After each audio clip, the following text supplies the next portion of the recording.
Hello बच्चों, कैसे हो आप सब। इस समय तो गर्मी की छुट्टियां चल रही हैं। आप लोग भी कहीं ना कहीं तो जरूर घूमने गए होंगे। कहाँ गए हैं बताइए। नाना नानी के यहाँ कि दादा दादी के यहाँ या फिर बाहर।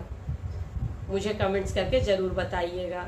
अगर आप अपने बड़ों के पास जाते हैं तो उनके पास बैठते हैं कि नहीं। नहीं बैठते, बैठना चाहिए, उन्हें भी अच्छा लगता है। छुट्टियां इसीलिए तो होती हैं कि उनके साथ थोड़ा सा टाइम स्पेंड करिए, उनकी चटपटी बातें सुनिए, मजेदार किस्से सुनिए। यही साल भर आपको याद रहेगा। नहीं तो दिन भर पढ़ाई पढ़ाई इसी में समय बीत जाता है। आज को आप बच्चे हो, कल को आपके बच्चे होंगे तो आप उन्हें भी यही सारी बातें बताएंगे कि मैं अपनी नानी के यहाँ जाता था, मेरी नानी मुझे ये बना करके खिलाती थी, वो बना करके खिलाती थी, अच्छी अच्छी बातें सिखाती थी, कहानी सुनाती थी। यही दादी भी करती थी, है ना बच्चों। आज मैं भी आपको एक स्टोरी सुनाने वाली हूँ। सुनना चाहोगे तो चलो बच्चों सुनाती हूँ। एक राजा था और वो राजा कभी भी अपना मुकुट नहीं उतारता था। सारी प्रजा इस बात से हैरान रहती थी कि राजा मुकुट क्यों नहीं उतारता है। जानते हो क्यों नहीं उतारता था? क्योंकि उसके दो दो सींग थी, इसीलिए वो नहीं उतारता था कि लोग जान जाएंगे कि मैं राजा नहीं राक्षस हूँ। लेकिन प्रजा सोचती थी कि चलो ये राजा साहब की कोई आदत होगी इसीलिए नहीं उतारते हैं। जब भी राजा के बाल बढ़ते, दाढ़ी मूछ बढ़ती तो नाई को बुलवाते थे, लेकिन नाई के सामने ये शर्त रख देते थे कि जो है क्या कहते हैं, तुम मेरे बाल बनाओगे लेकिन उसके बाद मैं तुम्हें मरवा दूंगा। पहले तो कोई नाई तैयार नहीं होता था। नहीं नहीं भाई, मुझे नहीं मरना है, मुझे अपनी जान प्यारी है, मेरे मरने के बाद मेरे परिवार का ध्यान कौन रखेगा। तो राजा कहता था इसकी जिम्मेदारी मैं लेता हूँ, मैं तुम्हें मरवा दूंगा लेकिन तुम्हारे पीछे तुम्हारे परिवार का पूरा ध्यान रखूंगा, पूरा खर्चा उठाऊंगा। तो नाई पहले सोचते फिर कहते इतना तो मैं कमा भी नहीं पाता हूँ, इस नाई के काम में इतना पैसा नहीं मिलता है, एक दिन तो मरना ही है, चलो राजा के हाथों ही सही। खैर इसी तरह राजा के दिन बीतते गए, यही सिलसिला चलता रहा। एक दिन ऐसा आया कि पूरे नगर के नाई मर गए। नगर जानते हो बच्चों किसे कहते हैं? जिसे हम शहर बोलते हैं। राजा लोगों के जमाने में उसे नगर कहते थे। फिर राजा के बाल बढ़ गए, इतने बड़े बड़े बाल हो गए, मूछें ये बढ़ गई, दाढ़ी ये बढ़ गई। अब राजा तो वैसे भी राक्षस दिखने लगा।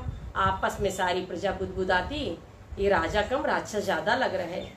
सब तो राजा को लगा अरे इनको कैसे पता। तो राजा ने कहा जाओ किसी नाई को पकड़ करके लेके आओ।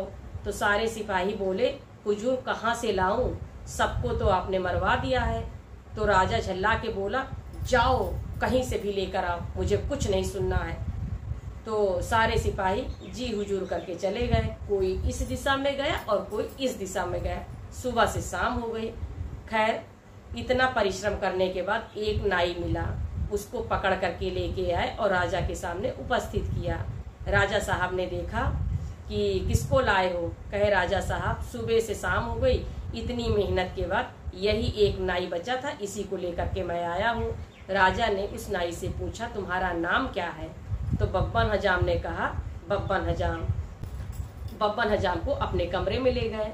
बब्बन हजाम से बोले कि सुनो बब्बन, मैं तुमसे अपने बाल बनवाऊंगा, दाढ़ी बनवाऊंगा और मूछें भी बनवाऊंगा, लेकिन उसके बाद मैं तुम्हें मरवा दूंगा। तो बब्बन हजाम कहे कि अरे ये कौन सी बात हुई, आप मुझे मरवा दोगे? नहीं नहीं भाई, मुझे अपनी जान प्यारी है। बब्बन हजाम ने अपना झोला उठाया और चल दिए। तो राजा साहब ने बब्बन हजाम को रोका, कहा पहले पूरी बात सुनो, मेरे साथ कुछ दिक्कत है इसलिए मैं मरवा देता हूँ। तो बब्बन हजाम ने कहा राजा साहब समस्या का समाधान भी होता है, मरवाना कोई अकलमंदी नहीं है। तो राजा भी सोच में पड़ गया कि इसकी बात भी सही है कि अगर मैं इसे भी मरवा दूंगा तो कोई बचेगा ही नहीं, फिर मेरे जो है क्या कहते हैं दाढ़ी बढ़ेगी, बाल बढ़ेंगे, मूछ बढ़ेगी, तो वैसे भी मैं राक्षस दिखने लगूंगा। इससे अच्छा इसकी बात सुन लेता हूँ। कहा ठीक है मैं तुमसे अपनी बात शेयर करता हूँ, लेकिन तुम किसी से कहोगे तो नहीं। तो बब्बन हजाम के पेट में पानी नहीं पचता था, लेकिन बब्बन हजाम ने हामी भर ली। बोले ठीक है राजा साहब आप बताइए कि आपको क्या कष्ट है, मैं किसी से नहीं कहूँगा। तो राजा साहब ने धीरे से अपना मुकुट उतार दिया।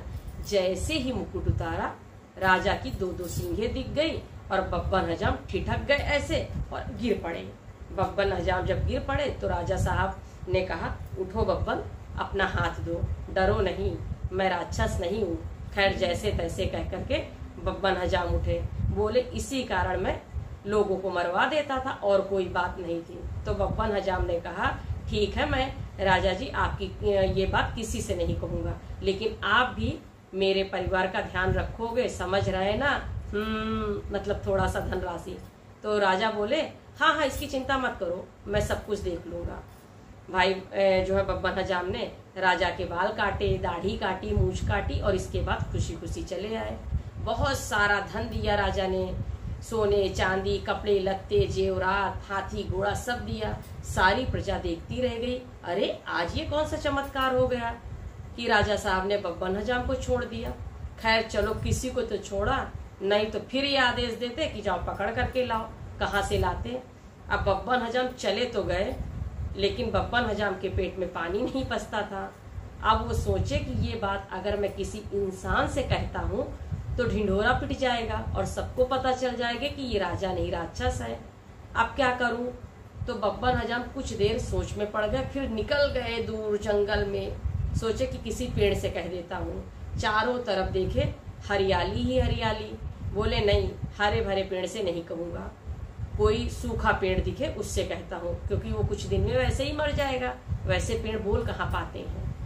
खैर ढूंढते ढूंढते एक दूर खोखला पेड़ दिखाई दिया। बब्बन हजाम उस खोखले पेड़ के पास गए और बैठ गए, पलथी लगाई और बैठ गए। फिर उस पेड़ से बोले पेड़ भाई, मैं आपको एक बात बताऊं, आप किसी से कहोगे तो नहीं? कहोगे क्या, आप तो बोल ही नहीं पाते हो। तो सुनो, ये जो अपने नगर का राजा है, ये राजा नहीं है, राक्षस है। इसके सिर पे दो दो सींग है। जैसे ही बब्बन हजाम ने ये बात कही, बब्बन हजाम का जो पेट ऐसे ऐसे फूला था वो पिचक गया। बब्बन हजाम खुशी खुशी अपने घर चले आए और इधर राजा भी खुश था।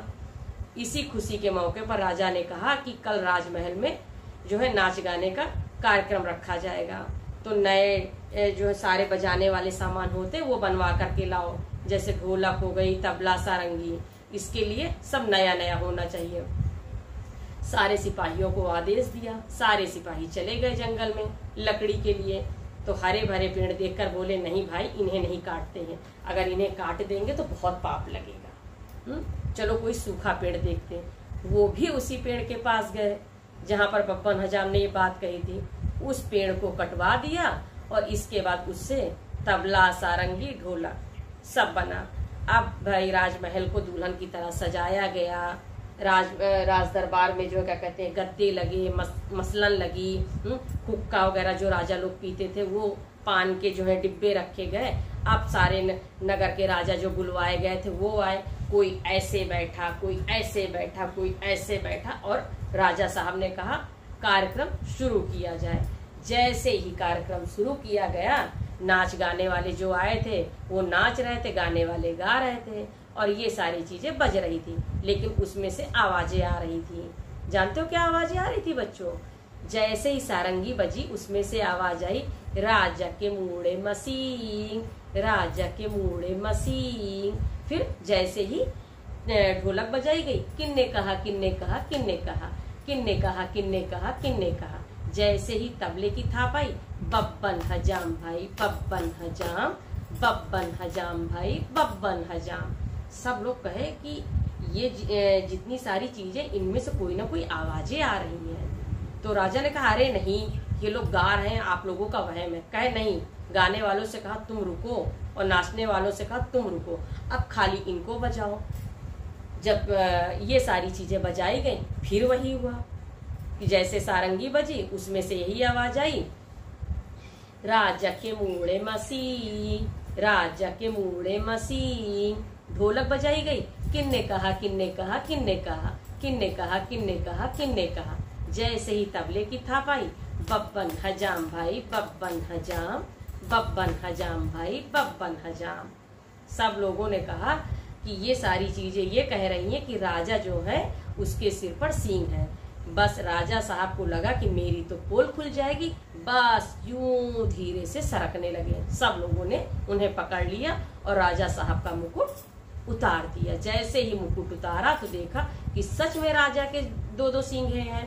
राजा साहब से कहा, अच्छा इसीलिए नाई को मरवा देते थे, क्योंकि तुम राजा नहीं राक्षस हो। राजा प्रजा के पैरों में गिड़गिड़ाने लगा, नहीं भाई मुझे मत मारो, अब मेरे सींग थी, मैं क्या करूं, मैं चाहता नहीं था, लेकिन इसी कारण कि आप लोग जान जाओगे तो मुझे राजगद्दी से उतार दोगे। कहे वो तो मैं अभी भी कर दूंगा, अब आपको नगर में नहीं रहना, निकलो यहाँ से। राजा को भगा दिया और फिर बब्बन हजाम को राज सिंहासन पर बैठाया और ताजपोशी की और मुकुट पहना दिया। बब्बन हजाम बन गए उस नगर के राजा। बब्बन हजाम तो खुश और सारी प्रजा खुश। इस कहानी से बच्चों बताओ क्या शिक्षा मिलती है? इस कहानी से हमें ये शिक्षा मिलती है कि अपनी बात उसी व्यक्ति से कहनी चाहिए जो कि पचा सके, उससे नहीं कहनी चाहिए जो पचा न सके, है ना बच्चों? तो आपको बताओ बच्चों ये स्टोरी कैसी लगी, अच्छी लगी कि नहीं? अगर अच्छी लगी है तो मुझे कमेंट्स करके बताना, मैं आपको इसी तरीके की अच्छी से अच्छी स्टोरी सुनाती रहूंगी। तब तक के लिए बच्चों बाय बाय।